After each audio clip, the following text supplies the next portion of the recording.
Hari igihe umuntu aseka ariko imbere muri we hari ibikomere tutabona. Yahoze yumva akunzwe, afite agaciro imbere y'uwo akunda, ariko uko iminsi igenda ishira ahinduka isoko y'intonganya mu rugo. Ese gukundwa ni igitangaza?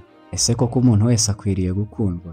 Tekereza kubwirwa aya magambo: ntiwigeze uwo nashakaga, ntiwigeze unyishimira, n'ubundi sinigeze ngukunda. Ko aya magambo anyura mu matwi yacu ahinduka impeta twambara mu mitima yacu, akadutera kwiheba. Menya ko hari amagambo atera ibikomere kurusha inkoni, ariko no mu mvugo mbi menya ko hari icyo ushobora kwigiramo. Ushobora kwiyumvamo ko uri undi muntu, ukwiye urukundo utagendeye ku byo abandi babona. Icyo nicyo gisobanuro cyo kwikunda no kwiyakira.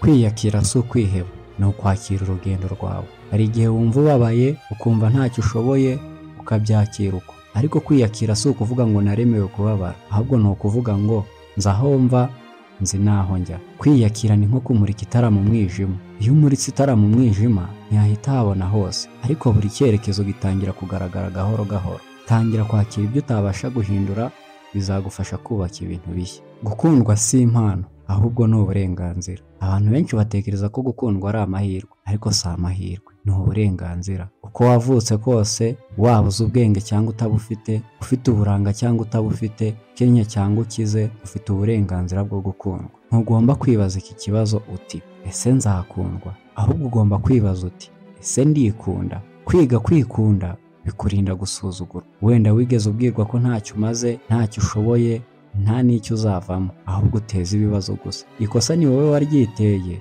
bitewe n'uko utazi kwikunda, ahubwo uba wifuza gukundwa. Kwiga kwikunda si ubwirasi, ni ubwigenge bwo kwigirira icyizere. Iyo wikunda ubwawe ukundwa n'abandi. Iyo wikunda ntabwo uhangayika ngo uwo nkunda nanyanga ndabo wande. Iga kwikunda ibindi birizana. Ese ni ryari uheruka kumva ko ukunzwe nta zindi nyungu abantu bagushakaho, bidasabye amafaranga ufite, imiterere cyangwa umwanya ukomeye? Ushobora kuba ubiheruka ugifite imyaka ya za 10. Urukundo nyakuri si isoko rishaka inyungu, ni umurongo w'imvugo n'ibikorwa bihamya kuri ingenzi, niyo ntacyo waba watanze. Ariko niba umaze igihe kirekire wirenganya, hari igihe cyo kwibabarira ubwawe.